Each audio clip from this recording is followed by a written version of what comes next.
प्रिय दर्शकों, आप सभी का स्वागत है हमारे इस YouTube चैनल पर। दर्शकों, एक बात आज ऐसी है जो मैं आप लोगों के साथ साझा अवश्य करना चाहता हूं, और ये ज्योतिष के संदर्भ में भी है और हमारे कुछ ऐसे प्रश्नों का उत्तर भी है जो अक्सर हमें कहीं से प्राप्त नहीं हो पाते हैं। अगर मैं आपसे एक प्रश्न करूं कि हमारे जीवन पर पहली बार ग्रहों का प्रभाव कब पड़ता है, तो आपका उत्तर क्या होगा? क्या वास्तव में जब हम इस धरा पर जन्म लेते हैं, मां के गर्भ से बाहर आते हैं और उस वक्त जो हमारी कुंडली बनती है, क्या उस समय हम पर ग्रहों का प्रभाव पड़ता है? क्या उससे पहले हमारा कोई अस्तित्व नहीं था? और अगर था तो उसके संदर्भ में हम क्या विचार रखते हैं? ऐसी बहुत सारी बातें हैं जो आज इस वीडियो के अंदर मैं आप लोगों के सामने अवश्य रखूंगा।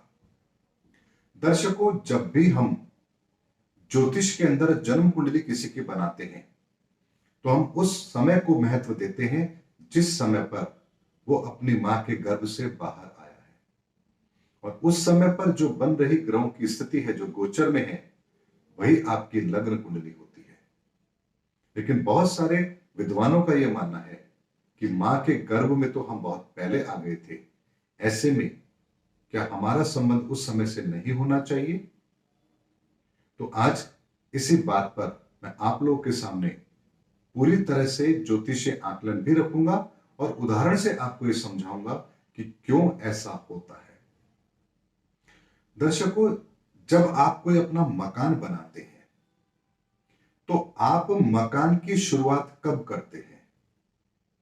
पहली बार नींव के मुहूर्त से उसकी शुरुआत होती है, यानी आपका मकान बनना आरंभ हो चुका है। लेकिन उसका सुख आपको कब मिलता है? जब आप उसमें गृह प्रवेश करते हैं। ऐसे में आरंभ तो नींव के मुहूर्त के साथ होता है, लेकिन उसका पूर्ण प्रतिफल आपको उस घर में गृह प्रवेश करने पर प्राप्त होता है। जैसे आप क्लास के अंदर एडमिशन लेते हैं, पहले दिन से ही आप उस क्लास के विद्यार्थी, उस कक्षा के विद्यार्थी कहलाते हैं, लेकिन जिस दिन आप एग्जाम को पास कर लेते हैं, आपकी योग्यता उस दिन से काउंट होती है। जैसे आप एक वृक्ष को उगाने के लिए आप बीज भूमि पर डालते हैं, आपका पहला प्रयास उस दिन से होता है, और जब वो वृक्ष फल देने लगता है, आपको प्रतिफल उस दिन प्राप्त होता है।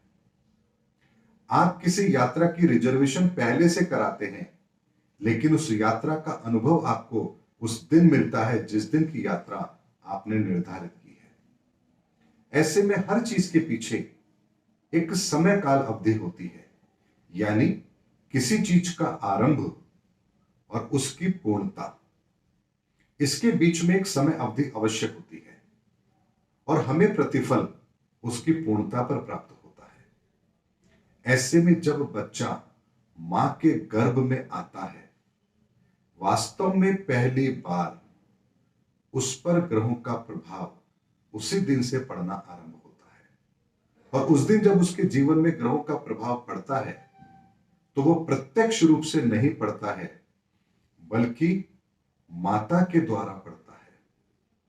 यानी जो मां इस संसार में अपना जीवन यापन कर रही है, ग्रहों का प्रभाव उन पर है, और चूंकि आप मां के गर्भ में हैं, इसलिए उन्हीं के द्वारा उन ग्रहों का प्रभाव भी आपको अवश्य मिलता है। और इसीलिए कहा जाता है कि मां के गर्भ में ही बच्चे को कुछ स्थायी गुण भी मिलते हैं। यानी जैसा मां का व्यक्तित्व होगा, मां के विचार होंगे, मां का कर्म होगा, उसकी भावनाएं होंगी, उसका एक बहुत बड़ा असर गर्भ में पल रहे बच्चे पर अवश्य पड़ता है। क्योंकि ग्रहों का प्रभाव तो उस समय आपको मिल रहा है, लेकिन आपको डायरेक्टली नहीं मिल रहा है, बल्कि मां के द्वारा उन ग्रहों का प्रभाव आप पर आ रहा है। क्योंकि माता भी अपना व्यक्तित्व, अपना व्यवहार ग्रहों के आधार पर ही निर्धारित कर रही हैं, और उस समय का उनका कालखंड, उनकी अपनी महादशा, अंतरदशा, प्रत्यंतर जो उनको फल दे रहे हैं, उसी के आधार पर उनकी सोच और उनका व्यक्तित्व है, और उसी का प्रभाव भी आपके जीवन पर आ रहा है। इसीलिए अभिमन्यु ने भी मां के गर्भ में चक्रव्यूह का वो रहस्य जान लिया था। ये आप सब लोग जानते भी हैं।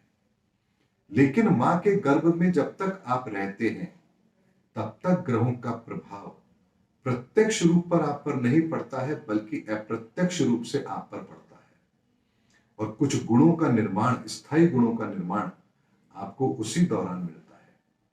इसीलिए माता पिता की कुंडली बहुत हद तक बच्चों की कुंडली से मैच करती है।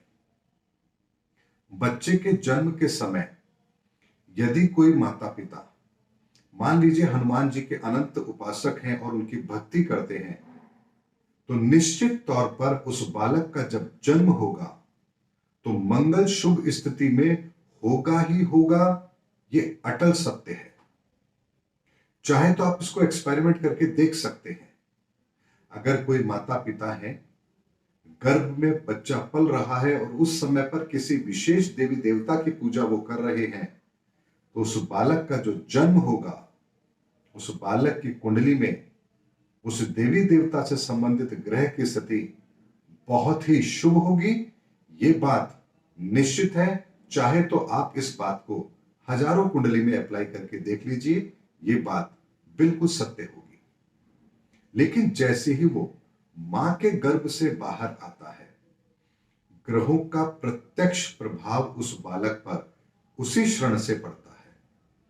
और उस क्षण में जो ग्रहों की स्थिति बन रही है, पहली बार वो ग्रहों के प्रत्यक्ष संपर्क में आता है और वहीं से ग्रह उसे स्थायी प्रभाव देना शुरू करते हैं। ऐसे में आपको जो गुण मिले मां के गर्भ के अंदर, वो भी स्थायी होते हैं, और उसके आधार पर ही आपके जन्म का समय भी लगभग निर्धारित हो जाता है कि आप इस धरा पर जब जन्म लेंगे तो ग्रहों की वो कौन सी परिस्थिति बन रही होगी जब आप इस धरा पर आएंगे। और जैसे ही आप इस धरा पर जन्म लेते हैं, ग्रहों की एक स्थिति आपको मिलती है गोचर की, और वही आपकी कुंडली होती है। और उसी के आधार पर आपको भविष्य में घटने वाली घटनाओं का पूरा एक लेखा जोखा मिलता है। और इसे चाहे तो आप अपनी जिंदगी का रोड मैप कह सकते हैं या लेआउट प्लान कह सकते हैं।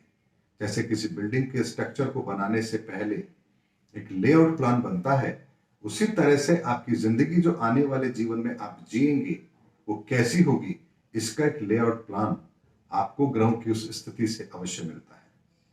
इसीलिए जीवन के अंदर ग्रहों का प्रभाव तो जैसे ही हम मां के गर्भ में आते हैं, हम पर पड़ना आरंभ हो जाता है। और इसके स्थायी प्रभाव हमें मां के गर्भ से बाहर निकलने पर हमें स्थायी तौर पर मिलते हैं, और एक स्थिति हमारे जीवन में बनती है कि अब हमारा आगे का जीवन कैसा रहेगा।